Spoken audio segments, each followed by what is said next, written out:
Tubaye ikaze mukuru wacu imikino ariko mbere na mbere turabasaba ngo mubanze mukande subscribe ubundi twinjire mu makuru. Twagiye subscribe twabisoje, ubu ngubu tugiye kwinjira mu makuru. Ikipe ya APR nyuma yuko igomba gutandukana na rutahizamu wayo utaragize ibintu byinshi ayifasha, rutahizamu waje akagira bike ayifasha ariko nta ku manota ifite rwose harimo ayo ikesha rutahizamu Mamadusi. Urabyibuka kuri penalty yateye, ibyo nibyo bitego yatsinda ikipe ya APR.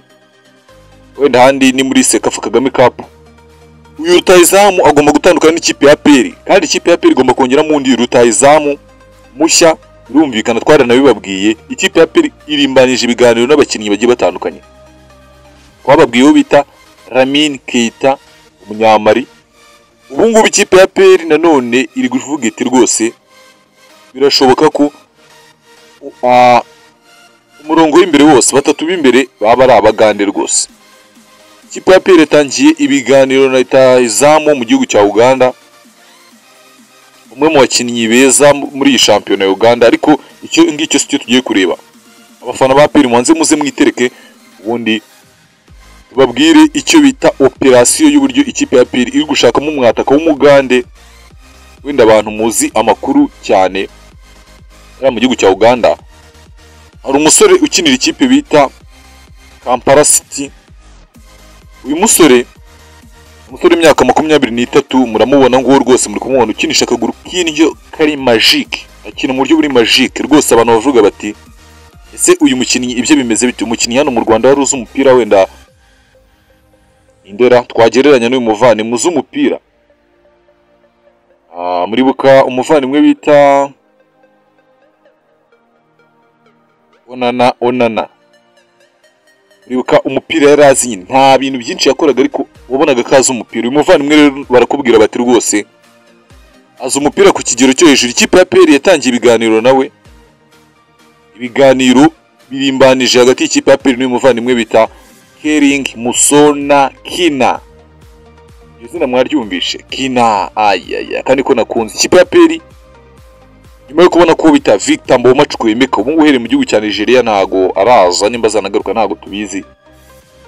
Uwo bita Mamadusi agomba kugenda, kandi ikipe ya APR igomba gushyiramo undi mwataka mushya, kuko aba bataka niyo bose baba bahari, nta bintu byinshi bigeze bakora, nari ibintu byinshi bakora. Ikipe ya APR iri gushaka umwataka ugomba kuza amiminamo, amariramo ibitego kugira ngo ibintu bigende neza cyane ku ruhande rw'ikipe ya APR.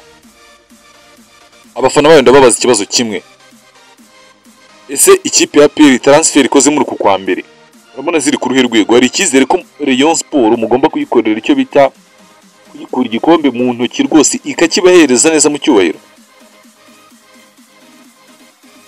Rwose mutubwire, Rayon Sport murayaka igikombe iragita ikireba? Ikipe ya APR reka tubihanga amaso turebe ku muri uyu munsi bafite umukino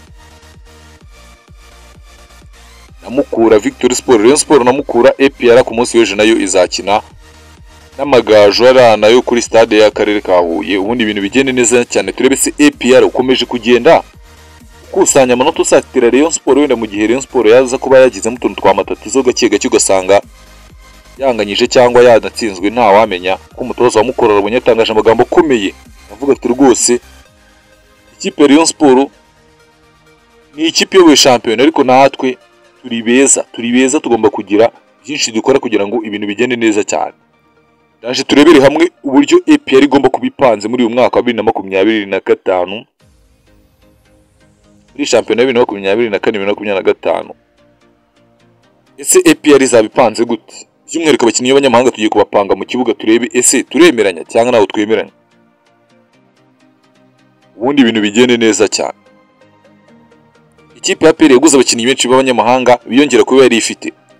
Tugiye kurebera hamwe ese tubapanze bimeze bite, ese nabahe bajya mu kibuga.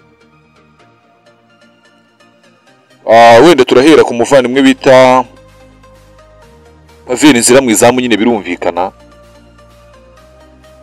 Undi muvandimwe w'umunyamahanga ugomba kujyamo bamwita Seydou Yusufu Dauda. Undi wa gatatu bamwita Lamine Ba. Abo ngabo batatu bagomba kubanzamo. Ugasigaye abakinnyi babiri kugira ngo batanu b'abanyamahanga bemerewe guhurira mu kibuga babe buzuye. Umuvandimwe bita Kiwanuka na Denis Omedi. Ubwo ikibazo bakatakisha se umukinnyi w'umunyarwanda oya, bakatakisha umwe mu bataka bazaba baguze, yaba abakinnyi batandukanye bari kuvugaho bataka, wenda bo ntabwo turamenya kuri atake se ninde ugomba gusinya, ariko hagati ya Dawuda na Lamine Ba umwe azajya hanze rwose umwe azajya hanze. Ese ni Dawuda ese ni Lamine Ba? Ninde ubona ukwiriye kujya hanze kugira ngo aho umwanya abandi bajye mu kibuga? Ko hagati y'aba bakinnyi babiri hagomba kuvamo umwe ugomba kujya hanze rwose, ku buryo bwumvikana, ku buryo buri easy, buryo bworoshye cyane, kuko ni ibintu bigaragarira buri wese. Kuko apira abakinnyi iguze ntabwo ari abakinnyi baje kwicara rwose, ni abakinnyi baje kugira ngo bagire byinshi bagenda bafasha iyi kipe ya Nyamukandagira mu kibuga kikarasa imitutu